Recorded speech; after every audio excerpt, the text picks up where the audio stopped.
자, 129절에 보면은 이 시편 119편은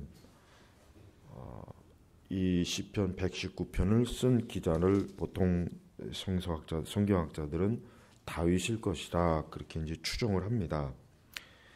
물론 이제 정확하게 이제 다윗이라고 할지 안 할지 그는 모르겠지만은 한 가지 분명한 건 있습니다. 그 뭐냐면 이 시편 119편을 쓴 기자는 물론 이제 성령께서 쓰셨지만 쓴 이 사람은 하나님 말씀을 정말 사랑하는 사람이고 하나님 말씀을 그 어떤 것보다 귀하게 여긴다는 게 이 말씀 구절 너무나 많이 나타납니다.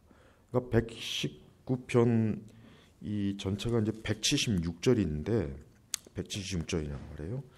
근데 정말 매 구절마다 하나님의 말씀의 놀라움, 그 말씀이 얼마나 큰 보물이고 이 말씀이 얼마나 사람에게 중요하고 이 말씀이야말로 세상의 그 어떤 것보다도 귀중하고 또 자기의 영혼과 자기의 육신과 자기의 마음과 자기의 정신과 자신의 전생에 있어서 이 하나님의 말씀 증거는 아주 절대적이라고 하는 것을 아주 매 구절마다 고백하는 게 너무나 많이 나타납니다. 그래서 이 시편 119절을 정말 제대로 제정신 가지고 읽는다면은 세상에서 제일 귀한 게 이 성경 말씀이구나, 하나님 말씀이구나 하는 게 머리에 탁 박힐 거란 말이에요. 머리에 탁 박히죠. 사실 얼마나 많은 사람들이 불필요한 책을 읽음으로 어때요? 나쁜 영향을 많이 받아요. 불필요한 책, 굳이 읽지 않아도 될 책을 읽음으로 어때요? 그 책으로 인하여 나쁜 사상과 나쁜 계획과 나쁜 기질과 나쁜 성향과 같은 나쁜 바탕이 길러진단 말이에요. 그래서 사실은 우리 그리스도인들은 다독을 하면 사실 안 좋아요. 사실은 저는 물론 저는 아주 다양한 책을 많이 읽어봐요. 만화부터 시작해가지고 소설도 읽고 무협지도 읽어보고 뭐 신학책도 읽고 하여튼 5만 가지 책을 다 읽어보지만 그러나 성경이야말로 가장 뛰어나고 비교할 수 없을 만큼 귀중한 책이고 그리고 다른 책은 다 없어도 괜찮습니다. 그러나 성경 말씀만 있으면 상관없어요. 다른 책이야 뭐 다 없어도 상관없어요. 그러나 하나님 말씀만 있으면 괜찮아요. 그래서 제가 신자들에게 추천하고 싶은 그겁니다. 많은 책을 다양한 책을 읽는 것은 좋지 않습니다. 그건 확실히 좋지 않아요. 그가 성경의 교리를 더 명확하게 신학을 더 명확하게 분명하게 안다면 뭐 많은 책을 읽어도 이렇게 해를 받지는 않겠죠. 오히려 그런 걸 통해서 오히려 더 어떻게 보면 진리에 더 분별할 수는 있어요. 또 그러나 그렇지 않다면은 많은 책을 읽지 마요. 오히려 뭡니까? 성경과 뭡니까? 성경과 관련된 책을 일정하게 반복해서 꾸준하게 읽는 게 최고로 좋습니다. 어차피 신앙 도서라고 하는 건요. 이게 하나님의 진리의 말씀을 바르게만 하나님의 진리의 말씀의 바탕에서 쓰여진 바른 책은 고전이건 현대책이건 다 똑같아요. 차이가 없어요. 다 그 내용이 결국 뭐예요? 하나님의 진리 안에 있기 때문에 사실은 크게 차이가 없습니다. 그래서 중요한 신앙 도서 한 30권, 40권, 아직 50권. 사실 일반 성도들이 평생에서 그 정도 책도 읽기는 어려워요. 그런 책도 정말 읽지는 못합니다. 그냥 쓸데없는 간증책 많이 읽으면 모를까. 그러나 사실 그 정도도 그런 책들도 그렇게는 못 읽습니다. 거의 대다수는. 그러니까 그런 어떤 중요한 도서, 청교도나 청교도 도서들, 특히 청교도 도서들 그런 책 한 30권, 40권, 50권. 이 책 그 정도 선에서 아니 그보다 좀 더 못한 한 2, 30권이라도 그냥 평생 성경하고 그 책을 반복해서 읽으면은 아무 지장 없어요. 신앙생활에도 아무 문제가 없어요. 그리고 이제 목회자가 그 대신 목회자는 그 성도들에게 더 많은 것들을 바르게 분별시키고 또 그 신앙의 좋은 것들을 더 많은 걸 가르쳐 줘야 돼. 그렇게 해야 돼. 근데 목회자는 목회자는 독서가 빈약하면 안 되겠죠. 목회자는 또 그러면 안 됩니다. 목회자는 할 수 있는 한 이 성도들에게 영적으로 유익한 것과 영적으로 해로운 것을 다 할 수 있는 한 다 분별해서 성도들에게 가르쳐줘야 돼요. 알려줘야 돼요. 그럴 필요가 있고 그럴 의무가 있어요. 그렇게 한 상태에서 성도들이 아까 제가 말한 대로 하면은 아무 이상 없습니다. 진짜 소요리 문답, 신앙고백서, 대요리 문답, 또 하이델베르크 문답 이것만 계속해서 바르게 공부하고 바르게 또 이런 설교를 들으면은 우리의 신앙이라고 하는 건 표준이에요. 표준. 그냥 이탈될 일이 없고 잘못될 일이 없고. 그다음에 항상 가장 중요한 것은 성경이겠죠. 여러분 새해도 나름대로 많은 계획이 있을 거예요. 신앙의 계획. 그러니까 돈 벌 계획 말고 그런 육적 계획은 두 번째, 세 번째로 세우고 신앙의 계획을 제일 첫 번째 세워요. 그래서 내가 내년 한 해는 어떻게 기도를 할까? 제가 주일날 잠깐 얘기했지만 또 성경은 얼마만큼 읽을까? 또 내년 한 해는 내가 어떠한 책을 신앙도서를 읽을까? 또 내년 한 해는 내 예배 계획이 어떻게 짤까? 이런 주일 성수와 또 수요 예배 이런 전반적인 것들을 한번 계획을 다 세워야 돼요. 그러니까 내일 같은 날 빨간 날이잖아요.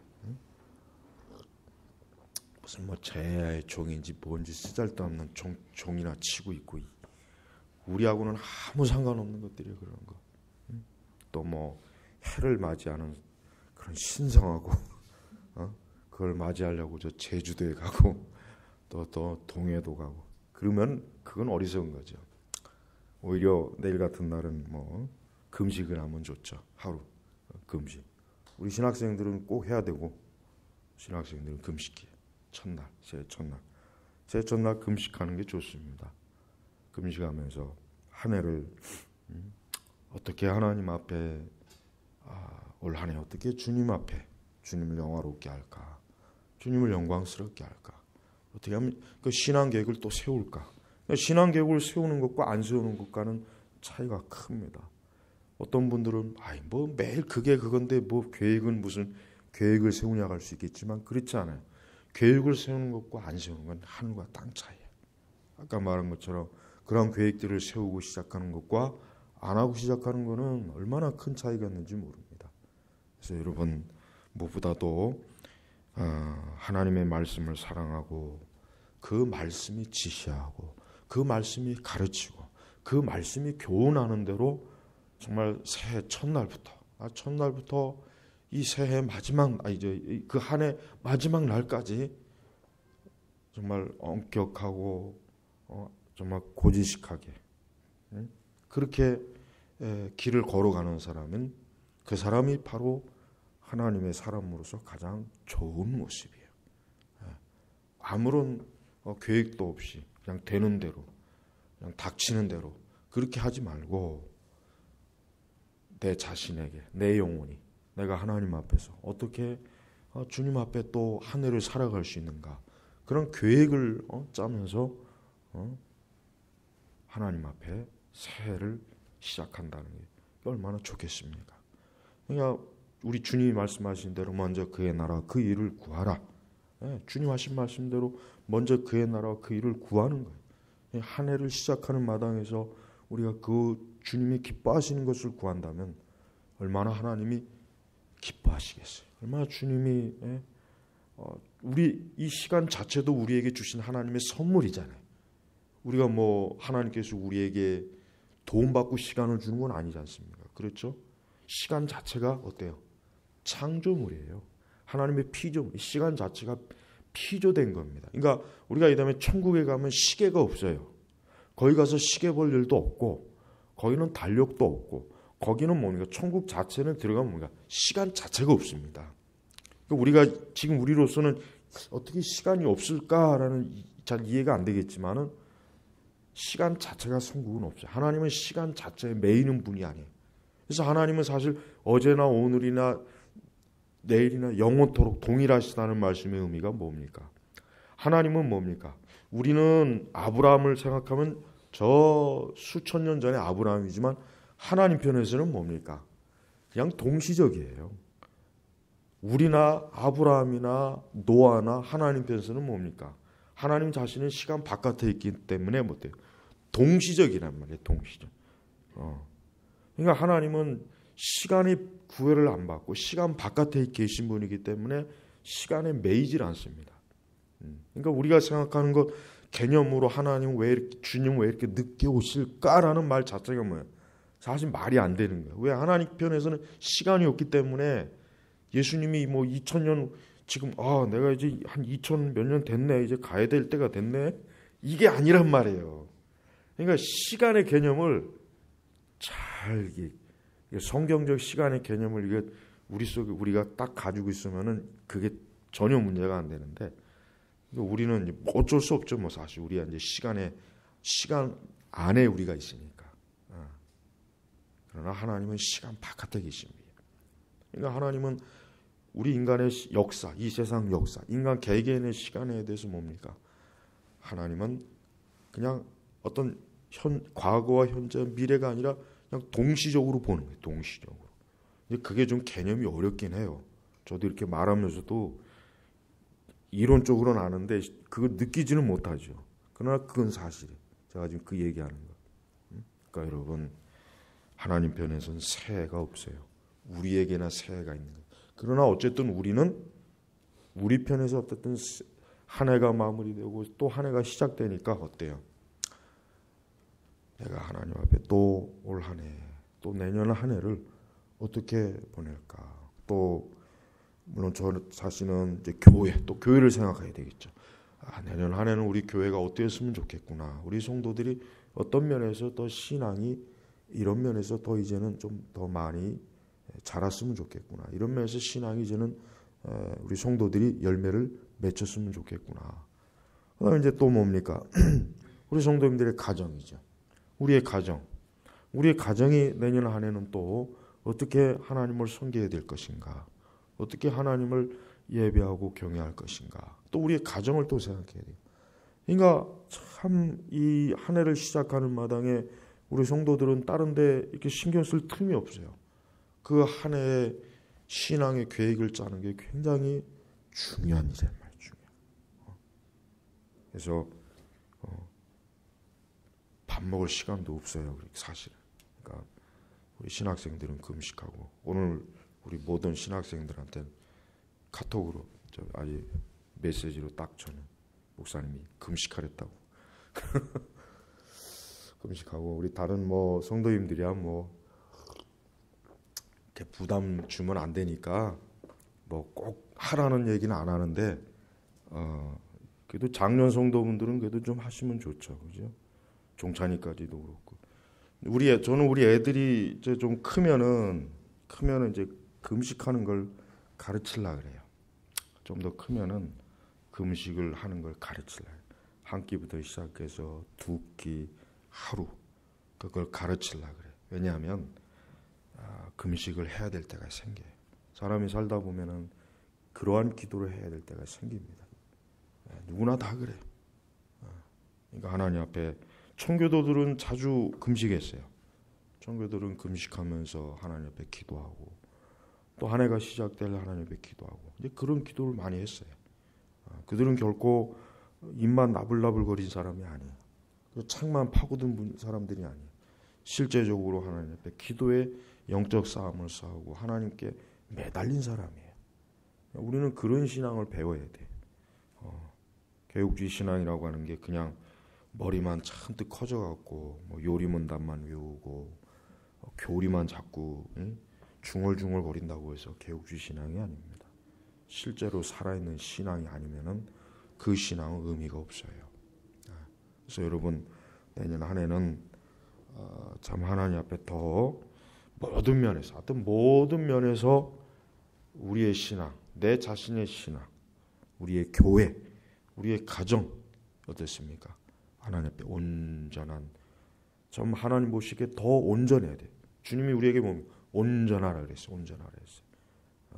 그 더 정확한 말로 완전하라는 말인데 번역을 그렇게 했어야 되는데 온전하라는 말은 이제 자꾸 번역이 돼가지고 그만큼 뭡니까? 우리 성도는 하나님의 그 무흠하신 그 완전한 모습을 사모하며 그 모습을 따라가라는 얘기예요. 얼마나 기준이 높아요, 사실. 하나님이 우리에게 요구하시는 기준은 모든 면에서 높습니다. 모든 면에서 높아요. 결코 이렇게 이렇게 낮질 않아요. 신학교의 성도들도 그렇습니다. 기준이 높아요. 그러니까 예수님께서 우리에게 요구하시는 기준이 굉장히 높아요. 그 높다는 걸 너무 모르고 사는 것 같아요. 모르고 그냥 은혜이니까 그냥 막 다 그냥 풀어줘도 괜찮겠지. 뭐든지 다 은혜이니까. 하지만 그게 은혜의 개념이 아닌데 엉뚱하게 그 잘못된 개념을 갖고 있단 말이에요. 자, 아까 제가 이제 소로연인 것처럼 129페이지 주님의 증거들이 놀라움으로 내 영혼이 그것들을 지킵니다. 자, 놀라움으로. 그러니까 하나님 말씀이 놀랍다. 이게 하나님 말씀이 뭐가 놀라울까요? 하나님 말씀이 그럼 뭐가 놀라요? 놀랍죠. 왜? 이 안에는 이 세상의 창조에 대한 이야기가 있죠. 예수 그리스도의 십자가에 대한 이야기가 있죠. 우리 인간이 구원받을 길에 그 좋은 복음의 소식이 있죠. 하나님이 어떻게 이 세상을 통치하시고 다스린지에 대한 말씀이 있죠. 얼마나 놀랍습니까? 정확한 그 모든 신적인 기록들이 사실들이 어때요? 이 성경 안에 다 들어있죠. 우리 영혼을 유익하게 하는 것, 우리 영혼을 해롭게 하는 것, 인간이 영원한 생명을 얻게 하는 것, 인간이 영원한 생명을 잃어버린 그 모든 일에 얼마나 놀라운 게 성경에 가득 차 있습니까? 그러니까 성경은 사실 놀라운 것으로 가득 찬 내용이에요. 그러니까 성경을 너무 우리가 익숙하게 보니까 늘 그게 보던 말씀, 그냥 아는 말씀, 듣는 말씀이라고 하지만 실제로 성경을 처음부터 끝까지 다시 한번 본다면 하나부터 끝까지 놀라요. 그것뿐이겠습니까? 요한계시록은 또 얼마나 놀랍습니까? 요한계시록은 장차 이 세상의 마지막에 일어날 일들 거기에 대한 것들을 잘 기록해 놓고 또 심지어 뭡니까? 천국의 모습도 계시록에는 또 있어요. 이거 얼마나 놀라워요. 그래서 시편 기자가 주님의 증거들이 놀라움으로 내 영혼이 그것들을 지킵니다. 순종한다는 거예요. 하나님 말씀에 따른다는 거예요. 하나님의 그 증거와 가르침을 나는 내 영혼이 어때요? 그것을 기꺼이 따르고 그 말씀을 순종한다는 거예요. 그러니까 단순히 놀라우는 정도가 아니죠. 뭡니까? 30절에 넘어가면은 130절 넘어가면은 주님의 말씀들을 펼치면 우둔한 자가 깨닫습니다. 그래서 우둔한 자. 이 우둔하다는 건 뭘 얘기하겠습니까? 성경에서 우둔하는 것은 뭐예요? 무엇보다도 하나님을 믿지 않는 사람, 하나님이 없다는 사람. 이 사람은 우둔함의 첫 번째 자리에 올라가는 사람이에요. 두 번째 자리는 누굽니까? 죄를 짓는 사람이에요. 성경에서 죄를 짓는 사람은 무조건 우둔한 사람이에요. 우둔한 사람. 세 번째는 뭐겠습니까? 사실 첫 번째, 두 번째, 세 번째 할 것도 없지만은 다 동일해. 다 똑같지만 예수 그리스도를 믿지 않는 사람, 우둔한 사람이에요. 네. 예수님을 믿지 않고 하나님의 아들 예수 그리스도를 믿지 않는 사람은 말할 것도 없이 우둔한 사람, 어리석은 사람이에요. 또 어떠한 사람이 우둔합니까? 하나님의 계명을 지키지 않는 사람이에요. 하나님의 계명을 지키지 않는, 우리가 흔히 십계명, 이 십계명을 지키지 않는 건 아주 우둔한 거예요. 정말 우둔한 거예요. 그러니까 이 주님의 말씀들을 펼치면, 그러니까 펼치다는 뭐예요? 하나님의 말씀을 보고 받아들이고 믿는다는 의미죠.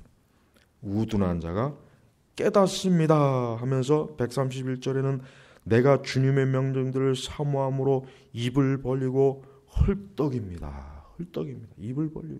입을 벌리고 헐떡인다. 이 표현이 굉장히 자극적인 표현인데 사실은 뭡니까? 목이 말랐을 때, 막 그냥 그 목에 갈증이 일어났을 때, 그때 뭐예요?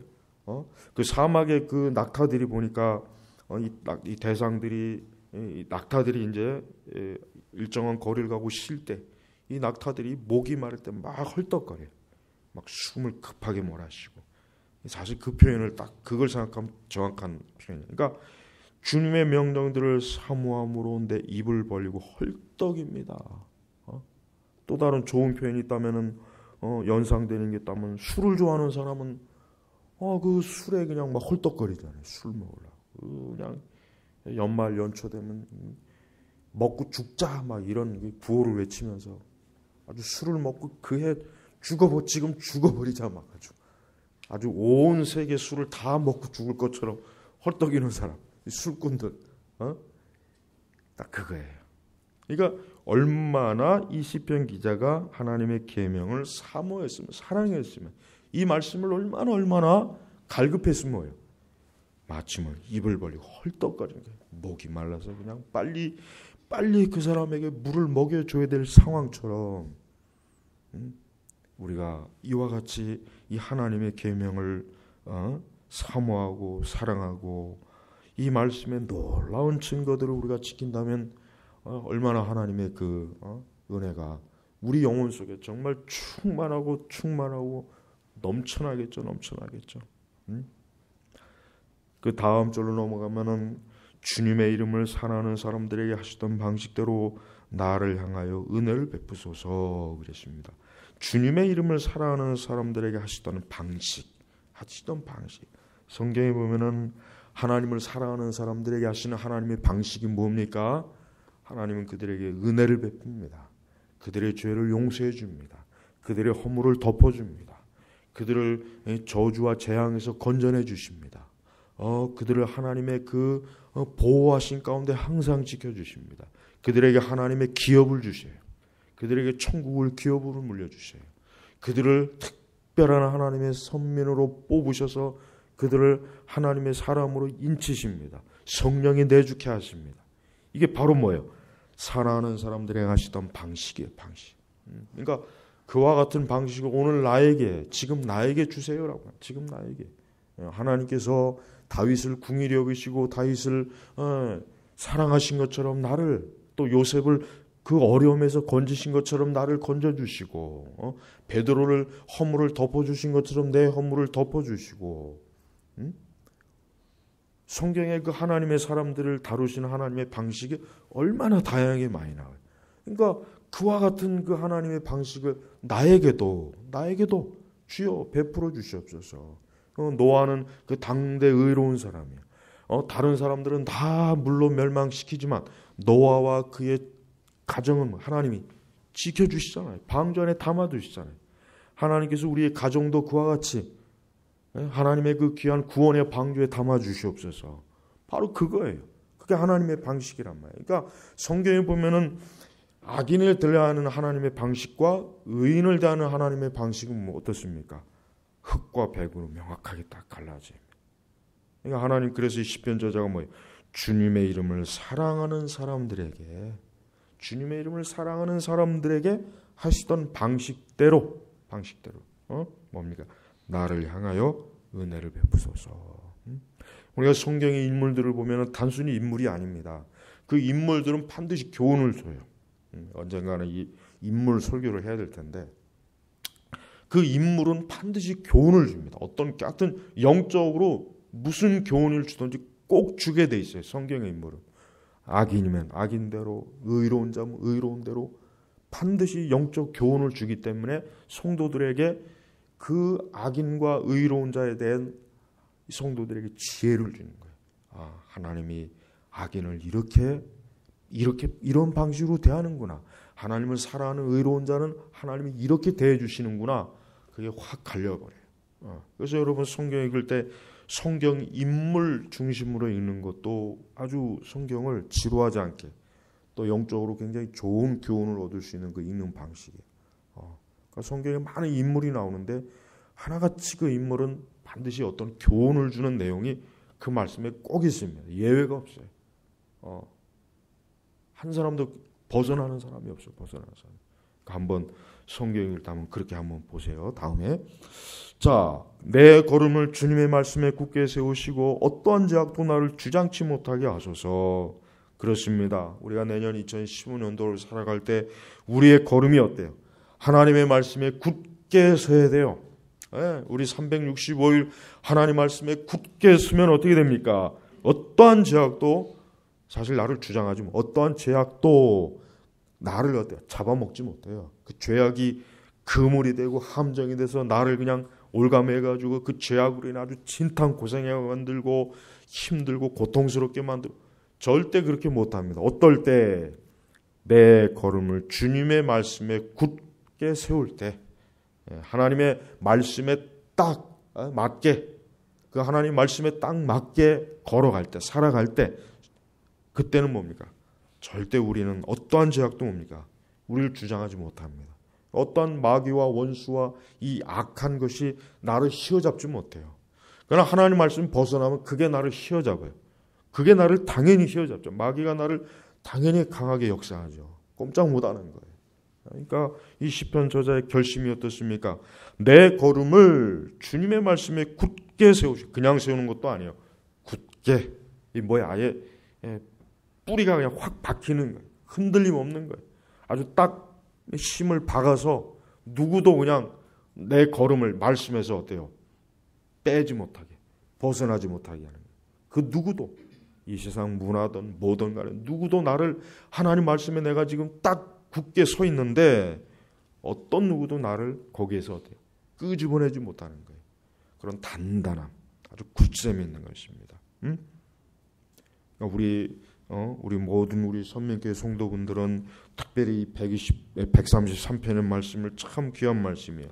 우리의 가는 걸음을 하나님의 말씀, 이 성경의 말씀에 굳게 세우신다면 뭐 더 이상 뭘 바라겠습니까? 뭐 더 이상 뭐 더 큰 큰 축복이 또 있겠습니까? 계획이 또 있겠습니까? 그러면서 134절에 사람의 압제에서 나를 구속하셔서 내가 주님의 교훈들을 지키게 하소서. 사람의 압제, 이 사람의 압제. 이 시편 저자가 특히 많이 지금 고통을 얘기하는 게 이 사람들의 압제. 그러니까 이 시편 기자를 괴롭히고 고통을 주고 자꾸 죄악으로 이끌고 아주 영적으로 아주 해를 주는 존재, 요 사람의 압제. 그러니까 이런 사람들로 압제로부터 뭐예요? 나를 구속하셔서 건져내셔서 내가 주님의 교훈들을 지키게 하소서. 그러니까 악인을 만나지 않게 기도해야 됩니다. 항상 악인을 만나지 않도록. 우리 청년들 특히 기도를 많이 해야 돼요. 절대 앞으로의 인생에 있어서 하여튼 악인을 만나지 않게. 악인, 아주 내 인생에 그 악한 자들이 있어. 악한 자. 그런 악인을 만나면은 우리의 삶에 많은 가시가 와요. 아주 실패와 고통이 와요. 악인이 있어요. 그러니까 하나님께서 그런 악인들이 내 삶에, 내 인생에 끼어들지 못하도록 하나님께서 제거해 달라고, 오지도 못하게 해달라고 기도해야 됩니다. 이 악인의 이 사람의 압제, 이 사람은 악인들이 악인들. 본성 자체가 악한 자들이 남을 해롭게 하고 고통을 주고 남을 이용해 먹고 남을 아주 불행한 일에 빠뜨리는 자. 그런 자들로부터 나를 건져내야지는 건져내. 또 135편에 보면은 주님의 얼굴을 주님의 종에게 비추시고 주님의 규례들을 내게 가르치소서. 자, 주님의 얼굴을 주님의 종에게 비추시고, 하나님의 얼굴을 비춘다는 건 뭡니까? 하나님의 사랑과 은혜를 하나님이 나에게 향하신다는 거예요. 그러니까 하나님의 얼굴을 나에게 비춰달라는 얘기는 뭐예요? 하나님의 은혜를 나에게 풍성하게 비추어 주시옵소서. 나를 궁일이 사랑으로 나를 좀 대해주세요. 그러니까 하나님의 사랑을 갈급하는 거예요. 주님의 종에게 환히 비춰주는 거, 환히. 하나님의 우리에게서 얼굴을 돌리면 어떻게 되겠습니까? 그거는 참 무서운 일이에요. 그건 가장 슬픈 일이에요. 하나님이 항상 주의 얼굴을 나에게 비추어 주옵소서. 항상 우리가 주의 얼굴을 이 얼굴을 본다는 것은 어떤 뭡니까? 영적인 힘이에요. 영적인 힘. 어떤 하나님의 얼굴 형상을 본다는 게 아니라 뭐예요? 하나님의 자비와 은혜를, 그 은혜를 나를 멀리하지 마시고, 나를 내어 쫓지 마시고, 나를 하나님의 그 은혜의 품에서, 날개 아래서 쫓아내지 마시고, 나를 거기에서 항상 주의 얼굴을 보면서 거기에 머물게 해달라는 얘기예요. 마치 왕 앞에 신하가 있으면은 그 왕이 누구를 사랑하는 신하 앞에서는 왕의 얼굴을 보여주지만 못된 신하는 그 왕의 얼굴을 돌려버려요. 너 같은 꼴 보기 싫은 놈 보기 싫다. 벌써 그거 자체가 이미 그건 죽은 거예요. 왕의 얼굴을 돌리면 그건 옛날 방식, 옛날 왕의 얼굴을 비춘다는 것은 그 왕으로부터 어때요? 생명과 구원과 은혜를 입는다는 거예요. 그러나 왕이 얼굴을 돌리는 건 뭐예요? 그건 죽은 거예요. 죽음. 그건 죽음이에요. 죽었다는 의미예요. 굉장히 무서운 거예요, 사실은. 136절에는 사람이 주님의 법을 지키지 아니하므로 내 눈물이 시냇물 같이 흐릅니다. 참 이 136절의 말씀이 참 우리 그리스도인들에게는 중요한 말씀입니다. 왜냐하면 자기 죄 때문에 회개 눈물을 흘리는 게 아니라 지금 뭡니까?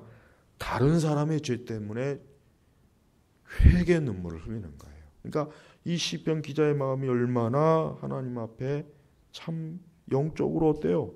귀한 마음이요.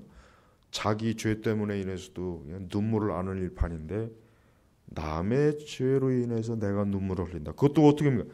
내 눈물이 시냇물 같이.